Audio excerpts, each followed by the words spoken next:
এদিকে সেমিনারে কর্নেল জেহাদ খান, শেখ হাসিনার মতো নারী স্বৈরাচার পৃথিবীর কেউ ছিল না। পিআর পদ্ধতি নির্বাচন ইসলাম বিরোধী, বলছে নিজামী ইসলাম পার্টি।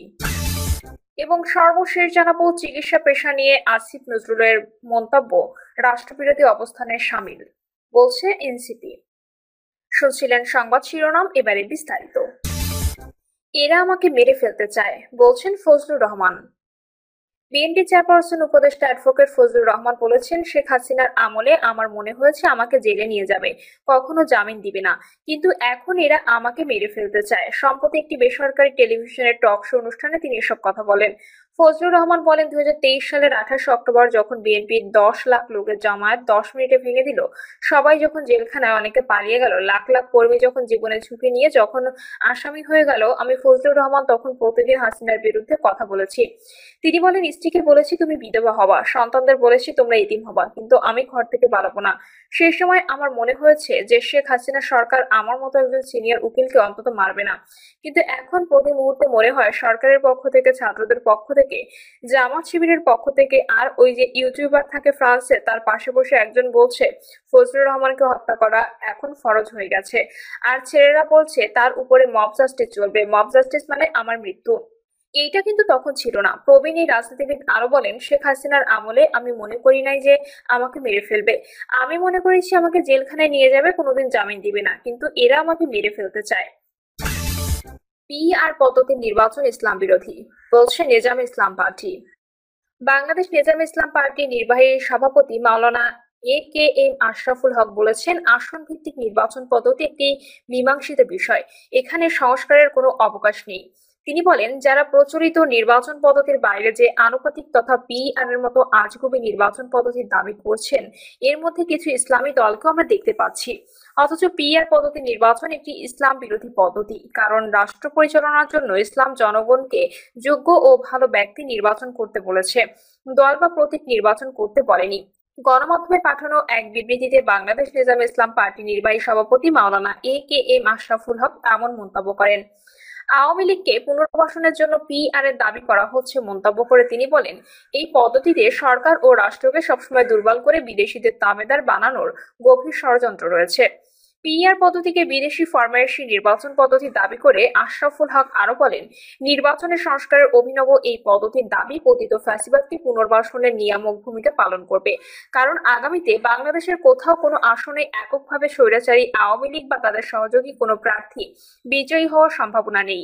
কিন্তু এই আজগুবি নির্বাচনী পদ্ধতিতে আনুপাতিক পার্সেন্টের হিসেবে মারপ্যাচ তাদের বেশ কিছু আসন পাওয়ার সম্ভাবনা তৈরি করবে, যা বৈষম্য বিরোধী আন্দোলনের পর পরিবর্তিত পরিস্থিতিতে এদেশের জনগণ কখনো মেনে নেবে না। তিনি বলেন, যারা কথিত পিআর পদ্ধতি নির্বাচনের দাবিতে ভিনদেশি এজেন্ডা বাস্তবায়নের মাঠে নেমেছেন, সুষ্ঠু নিরপেক্ষ নির্বাচন হলে তাদের অনেকেরই জামানত পর্যন্ত থাকবে না। চিকিৎসা পেশা নিয়ে আসিফ নজরুলের মন্তব্য রাষ্ট্রবিরোধী অবস্থানের সামিল, বলছেন এনসিপি। দেশের চিকিৎসা পেশা সম্পর্কে অন্তর্বর্তী সরকারের আইন উপদেষ্টা অধ্যাপক আসিফ নজরুলের মন্তব্যকে চরম দায়িত্বজ্ঞানহীনতা ও রাষ্ট্রবিরোধী অবস্থানের সামিল বলে ব্যাখ্যা দিয়েছে জাতীয় নাগরিক পার্টি। এনসিপির যুগ্ম মুখ্য সমন্বয়ক ও head of health wing doctor Mohammad Abdul আহাদের সই করা বিবৃতিতে উপদেষ্টার মন্তব্যের তীব্র নিন্দা ও প্রতিবাদ জানানো হয়। বিবৃতিতে বলা হয়েছে, ইতোমধ্যে দেশের চিকিৎসক সমাজ জাতির দুর্যোগে সবসময় অগ্রণী ভূমিকা পালন করেছে। বিশেষ করে জুলাই গণঅভ্যুত্থানের উত্তাল দিনগুলোতে চিকিৎসকরা তাদের নির্ভীক ও মানবিক সেবা দৃষ্টান্ত স্থাপন করেছে। বিগত ফ্যাসিবাদী সরকারের ভয়ঙ্কর দমন, নিপীড়ন, গুলি ও দমনযজ্ঞের মধ্যে চিকিৎসকরা নির্ভয়ে মাঠে নেমে আহত জনগণের সেবা দিয়েছেন। তারা জানতেন যে কোনো মুহূর্তে হামলা, গ্রেপ্তার ও হয়রানির শিকার হতে পারেন, তারপরও তারা পিছু হটেননি। জীবনের ঝুঁকি নিয়েও আন্দোলনরত শিক্ষার্থী, শ্রমিক, সাধারণ মানুষ ও আহত নাগরিকদের চিকিৎসা দিয়ে গেছেন।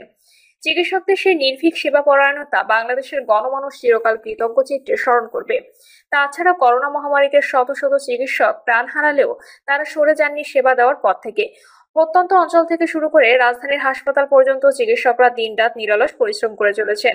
এমন অবস্থায় অন্তর্বর্তী সরকারের একজন উপদেষ্টার কাছ থেকে চিকিৎসক সমাজের মর্যাদা ক্ষুণ্ণকারী মন্তব্য জাতির জন্য গভীর হতাশাজনক এবং উদ্বেগজনক।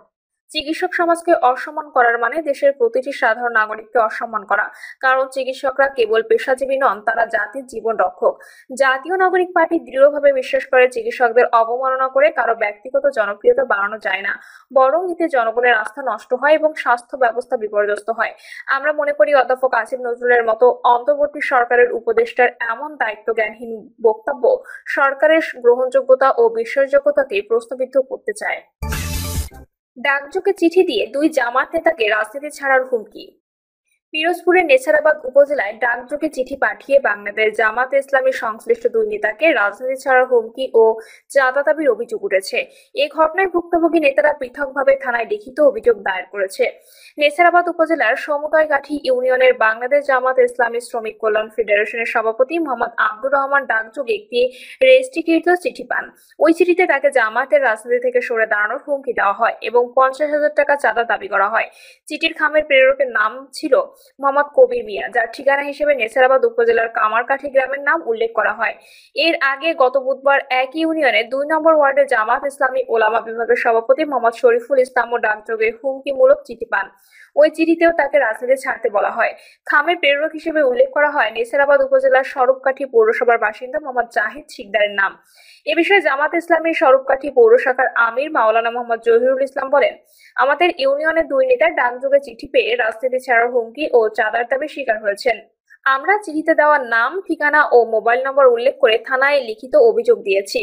নেছারাবাদ থানা পুলিশের ওসি মোহাম্মদ বনিয়ামিন বিষয়টি নিশ্চিত করেছেন। তিনি বলেন, আমরা অভিযোগ পেয়েছি। চিঠিতে দেওয়া মোবাইল নম্বরগুলো ট্র্যাক করে দেখা গেছে এগুলো চট্টগ্রামের। এ বিষয়ে আমাদের তদন্ত চলমান আছে। সেমিনারে কর্নেল জেহাদ খান, শেখ হাসিনার মতো নারী স্বৈরাচার পৃথিবীতে কেউ ছিল না। জামাতের কেন্দ্রীয় মজলিসের শুরা সদস্য অধ্যাপক ডক্টর কর্নেল জেহাদ খান বলেছেন, শেখ হাসিনা পৃথিবীর প্রথম নারী স্বৈরাচার। আমরা ইতিহাসে অনেক স্বৈরাচারের নাম শুনেছি, ফেরাউন, নমরুদ, স্টালিনের নাম শুনেছি, কিন্তু এমন কোন নারী স্বৈরাচারের নাম শুনিনি। তিনি বলেন, একজন নারী হিসেবে শেখ হাসিনা যা করেছেন ইতিহাসে এর কোনো নজির নেই। সংবিধানে দোহাই দিয়ে তিনি নানা অপকর্ম করেছেন। গণ আন্দোলনের মাধ্যমে পৃথিবীর ইতিহাসে স্বৈরাচারকে হটানোর নজির কিন্তু খুবই কম। জনতার আন্দোলনে ফ্যাসিবাদকে হটানো কিন্তু খুবই কঠিন। বাংলাদেশ জামাত ইসলামীর উদ্যোগে জুলাই ঘোষণা এবং জুলাই সনদের আইনি ভিত্তি প্রদান ও আমাদের করণীয় শীর্ষক জাতীয় সেমিনারের মূল প্রবন্ধ উপস্থাপন করেন বাংলাদেশ সুপ্রিম কোর্টের আপিল বিভাগের আইনজীবী অ্যাডভোকেট মোহাম্মদ শিশির মনির। অধ্যাপক ডক্টর কর্নেল জেহাদ খান বলেন, আমার যুক্তরাষ্ট্র প্রবাসী বড় ভাই জানিয়েছেন তাকে বিভিন্ন দেশের মানুষ জিজ্ঞাসা করে, তোমরা কিভাবে এটা করতে পারলে। কিশোরগঞ্জ 3 আসনে জাতীয় সংসদ সদস্য পদপ্রার্থী কর্নেল জেহাদ খান বলেন, বিশ্ববাসীর সামনে আমরা একটা নজির স্থাপন করেছি। এইটা আমাদের বিরাট বড় অর্জন। এই অর্জন যদি আমরা ধরে রাখতে চাই তাহলে অবশ্যই জুলাই সনদকে স্বীকৃতি দিতে হবে। অন্যথায় শহীদ আবু সাইদ, মীর মুগ্ধ সহ অসংখ্য শহীদের ত্যাগ ব্যর্থ হয়ে যাবে। আবারও স্বৈরাচার ফিরে আসার আশঙ্কা থাকবে এই দেশে, যাতে কেউ আর কোনোভাবে স্বৈরাচার ফিরতে না পারে। আর ভবিষ্যতে কেউ যেন স্বৈরাচার হয়ে না উঠতে পারে সেজন্য সবাইকে স্বৈরাচার থাকতে হবে। সেমিনারে প্রধান অতিথির বক্তব্যে জামাত ইসলামী নায়েবে আমির ও সাবেক এমপি ডক্টর সৈয়দ আব্দুল্লাহ মোহাম্মদ তাহের বলেন, বিগত 54 বছরের নেতৃবৃন্দের ব্যর্থতার কারণেই ফ্যাসিবাদীরা ক্ষমতা এসেছিল। জনগণের আন্দোলনের কারণে ফ্যাসিবাদী সরকার দেশ ছেড়ে পালিয়ে গিয়েছে।